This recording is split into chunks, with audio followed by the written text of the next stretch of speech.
സ്വന്തം മാതാപിതാക്കളെ മുമ്പിൽ പോയിക്കൊണ്ട് ക്ഷമ ചോദിക്കണം.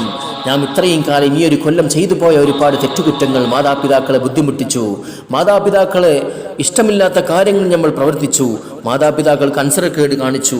അതുകൊണ്ട് എല്ലാവരും മാതാപിതാക്കളോട് മാപ്പ് ചോദിക്കുക, കുടുംബക്കാരോട് മാപ്പ് ചോദിക്കുക. എന്നാലേ അല്ലാഹു സുബ്ഹാനഹു വ തആല നമുക്ക് ഏവർക്കും മാപ്പ് തരികയുള്ളൂ. അതുകൊണ്ടാണ് ഇന്നല്ലാഹ ഗഫൂറുർ റഹീം. അല്ലാഹു സുബ്ഹാനഹു വ തആല നമ്മുടെ പാപങ്ങളൊക്കെ പുറത്തു തരുമാറാകട്ടെ. നമ്മുടെ കഴിഞ്ഞു പോയ എല്ലാ ദോഷങ്ങളും അല്ലാഹു സുബ്ഹാനഹു വ തആല വിട്ടുപുറത്തു മാപ്പാക്കി തരുമാറാകട്ടെ. അല്ലാഹുമ്മ റബ്ബന ആതിനാ ഫിദ്ദുനിയ ഹസനതൻ വഫിൽ ആഖിറതി ഹസനതൻ വഖിനാ അദാബന്നാർ. ആമീൻ ബിറഹ്മതിക യാ അർഹമർ റഹീമീൻ.